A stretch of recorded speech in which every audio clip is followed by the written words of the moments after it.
शाम में 2 से 3 दिन पहले जो वाकया हुआ है अहमदनगर में शरद पवार के साथ, तो इस पर नामांतर जो अहमदनगर और औरंगाबाद है, इस पर बड़ा बयान आया है उनका। कुछ टीवी चैनल्स पर भी न्यूज चली है क्या वो फिर से नाम जैसा कि वैसा करेंगे। तो इस पर आपका क्या कहना है? आप भी याचिका करता है नामांतर में।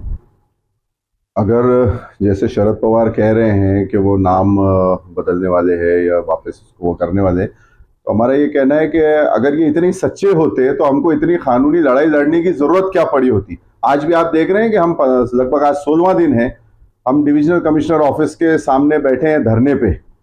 और अगर सबको याद होगा तो सबसे पहले इसका नाम बदलने वाली जो पार्टियां थी वो महाविकास आघाड़ी की तीनों पार्टियां थी, जिसमें शिवसेना उद्धव ठाकरे की, शरद पवार की राष्ट्रवादी कांग्रेस जिसमें उनके 14 मंत्री शामिल थे ये ठहराव पास होते हुए, और कांग्रेस के 12 मंत्री शामिल थे।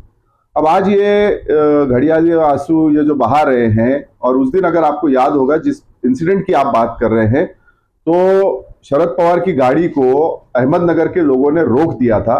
जो विजुअल्स भी आ रहे हैं उसके साथ, उसमें वहां पे लोग नारे लगा रहे थे कि हमको अहिल्याबाई होलकर नहीं चाहिए, हमको अहमदनगर चाहिए। तो जब उनकी गाड़ी को घेराव कर दिया गया था, गाड़ी रोक दी गई थी, तो डेफिनेटली सीधी बात है कि वो अपनी एक तरीके से एक एग्जिट ढूंढने के लिए उन्होंने ये कहा कि आप चुन के दीजिए, लेकिन मुझे इसमें भी 100% राजकारण नजर आता है।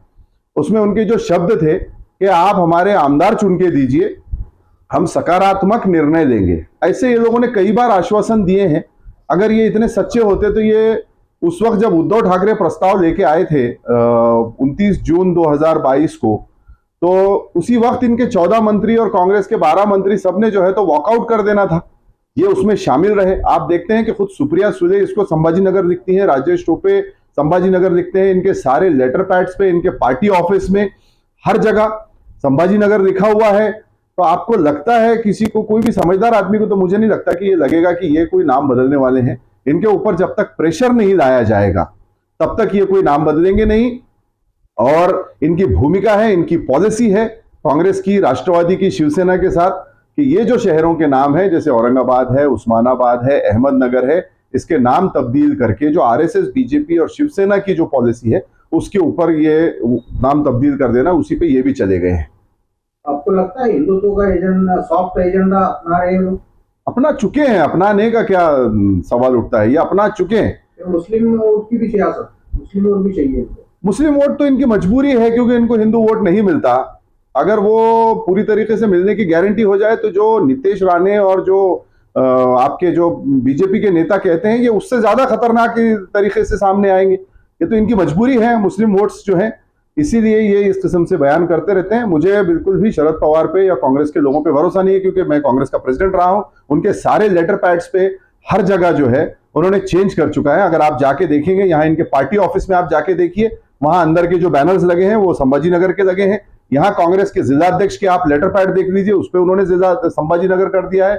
उनके जो भी जिम्मेदार हैं वो अपने बाइट्स में इसमें हर जगह संभाजी नगर करते हैं। लेकिन मुझे हंसी आती है कि ये औरंगाबाद के धरने में आके बैठ रहे हैं। यानी एक वो आजकल जो एक मीम चलता है कि हिपोक्रेसी की भी सीमा होती है, तो वो मीम मुझे लगता है इन कांग्रेस और राष्ट्रवादी वालों पे औरंगाबाद में बिल्कुल फिट बैठता है कि एक तरफ आप जो है वो औरंगाबाद का नाम तब्दील करते हैं, अपनी हर जगह जो है पॉलिसी के अंदर आपने संभाजी नगर किया हुआ है। दूसरी चीज, उनके जिला अध्यक्ष कुछ दिन पहले आके वहां पे मुस्लिम नुमाइंदा काउंसिल के तरफ से जो धरना चल रहा है 16 दिन से, वहां भी आके बैठे थे और हेट स्पीच के खिलाफ वो धरना चल रहा है। मलून रामगिरी ने जो कहा उस पर चल रहा है। अगर आप पिछली नजर डालें तो 2023 में एक फुलंबरी के अंदर चौक पे एक बहुत बड़ा धरना हुआ था हिंदू सकल समाज का, जो एक चल रहा था लोकसभा के वक्त नफरत फैलाने का। वो धरने का आयोजन किसने करवाया था? उसमें कांग्रेस के जिला अध्यक्ष टोपी पहन के, वो सारा वेशभूषा जो संघी वेशभूषा है वो पहन के, वो सड़क पे बिल्कुल कोई उस पर फर्श नहीं, कुछ नहीं, वहां सड़क पे बैठे नजर आए थे पहली रो में। तो हेट स्पीच का प्रोग्राम वो खुद स्पॉन्सर करते हैं। वहां पे माइनॉरिटीज को, अल्पसंख्यक को, मुसलमानों को गालियां दी जाती हैं, उनको मारो काटो के नारे दिए जाते हैं, उनको इस देश से भगाने के नारे दिए जाते हैं। हेट स्पीच का प्रोग्राम आप खुद ऑर्गेनाइज कराते हो और फिर यहां आके बैठ के घड़ियाली आंसू बजाते हैं। तो अब इसमें समाज को भी समझने की जरूरत है इनको, और इनको सबक सिखाने की जरूरत है। ये आने वाले कुछ दिनों में जो है विधानसभा चुनाव आने वाले हैं, शहर में ऐसी भी चर्चा है कि आप भी चुनाव लड़ने वाले हैं। क्या इससे जो महाविकास आघाड़ी के जो फेवर में जो रिपोर्ट आ रही है पूरे महाराष्ट्र में, क्या उनके सीटों पर असर नहीं होगा?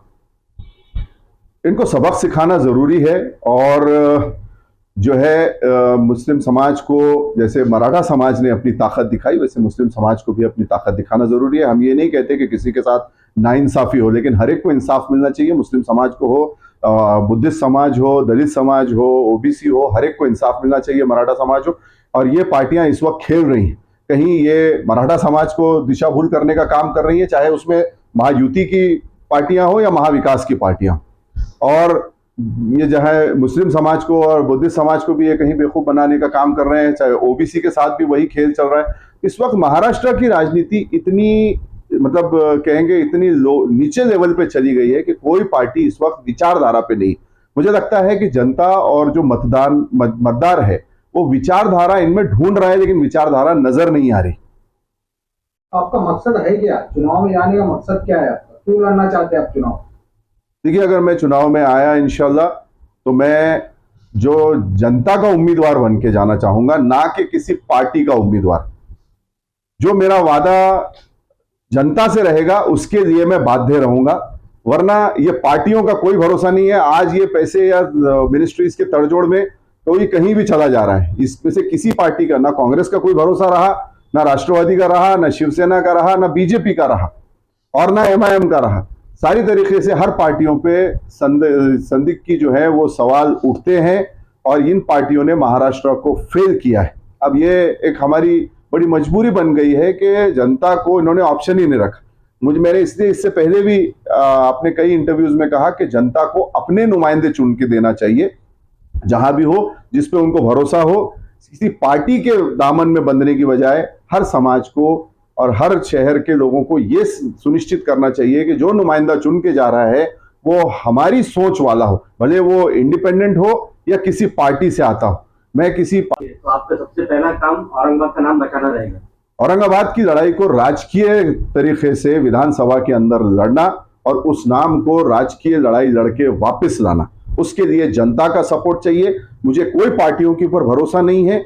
अगर जनता साथ आती है तो इंशाल्लाह ये नाम हम बिल्कुल वापस ला सकते हैं। और मैं बार बार कहता हूं, ये किसी धर्म विशेष से रिलेटेड नहीं है। ये नाम यहाँ रहने वाले मुस्लिम, दलित, बुद्धिस्ट, सिख, ईसाई, हिंदू, जैन, पारसी सबका है। ये शहर सबका है, ये ऐतिहासिक शहर है और ये रहना चाहिए। और एक बात मैंने इससे पहले भी कही थी कि इनको हमने ये भी ऑप्शन दिया है कि अगर आप चाहते हैं कि आप कोई संभाजी नगर या और कोई ऐसा नाम रखना चाहते हैं, तो इस शहर के अंदर अभी 2 महानगर पालिका बन सकती है। ये परिस्थिति इस शहर में हो चुकी है, जिसको हमारे कई हिंदू भाइयों की तरफ से मुझे सकारात्मक रिस्पांस आया है। आप इस इस क्षेत्र के अंदर जो नए क्षेत्र है जो डेवलप हुए उसको भी इंक्लूड कर लें तो 200 वार्ड आराम से बन सकते हैं। 100 वार्ड आप ओरिजिनल जो औरंगाबाद है, जो पूरा पुराना शहर 52 दरवाजों का है, जो ओरिजिनल है, उसको आप औरंगाबाद महानगर पालिका रखें। नई जो महानगर पालिका बनेगी सिडको या पैठन रोड, बीड़ बाईपास, उसके आगे की, उसको हम संभाजी नगर का नाम दे सकते हैं। और जो डीएमआईसी बन रही है उसको भी संभाजी महाराज का नाम दिया जा सकता है। में शरद पवार साहब ने जो बयान दिया है वो उसको हम एक राजनीति के अलावा कुछ नहीं कहेंगे। अल्पसंख्यक समाज की भावनाओं के साथ खेलने का मुझे एक षड्यंत्र लगता है, क्योंकि जिस वक्त ये नाम बदला गया था उस वक्त उद्धव ठाकरे की पार्टी के जरिए प्रस्ताव लाया गया था, और राष्ट्रवादी के 14 मंत्री और कांग्रेस के 12 मंत्री इसमें मौजूद थे, जिन्होंने स्टैंडिंग ओवेशन देके इस प्रस्ताव को मंजूरी दी थी। और बाद में इनकी सरकार गिरने के बाद महायुति की जब सरकार आई, शिंदे और फडणवीस की, उन्होंने इसको दोबारा मंजूरी देके इसमें नाम छत्रपति ऐड कर दिया गया था। शरद पवार साहब गाड़ी को उस दिन घेर दिया गया था अहमदनगर में, जिसकी मुझे लगता है कि एग्जिट होने के लिए वो ये उन्होंने बयान दिया है। अगर वो इतने ही सीरियस हैं तो उन्होंने अपने मैनिफेस्टो में इसको शामिल करना चाहिए। उन्होंने जो कहा कि सकारात्मक निर्णय क्यों और हमारे आमदारों को चुन के दें आप, तो ये तो एक राजनीतिक बयान हो गया। अगर आप इतने ही सीरियस हैं तो आप अपने मैनिफेस्टो में इसको शामिल करें कि हमारी सरकार आती है तो हम औरंगाबाद का नाम फिर से औरंगाबाद करेंगे। अहमदनगर के लिए जो प्रस्ताव है अहिल्याबाई नगर का, उसको भी वापस लेंगे, और उस्मानाबाद का जो धाराशिव किया है उसको भी नया नोटिफिकेशन निकाल के वापस उस्मानाबाद किया जाएगा। इसीलिए मुझे नहीं लगता कि ये करेंगे, क्योंकि खुद सुप्रिया सुले हो जाए या आपके राजेश टोपे हो जाए, ये सारी और इनके पार्टी के सारे नेता जो हैं ये अपने लेटर पैड्स पे, करस्पॉन्डेंस पे, सब जगह ये संभाजी नगर, धाराशिव ये लिख रहे हैं। इनके ऑफिस में आप जाके देखें, वहाँ भी यही लिखा हुआ है तो ये सिर्फ एक राजनीति है और मुस्लिम वोट्स को एक तरीके से एक्सप्लॉइट करके या उनको इमोशनली ब्लैकमेल करके ये वोट्स देंगे। अगर इनको नाम बदलना है तो अपने मैनिफेस्टो में शामिल करें और खुल के आके स्टेज पे ये बात कहें, सकारात्मक निर्णय लेंगे, ये देंगे, ये सब राजनीति है।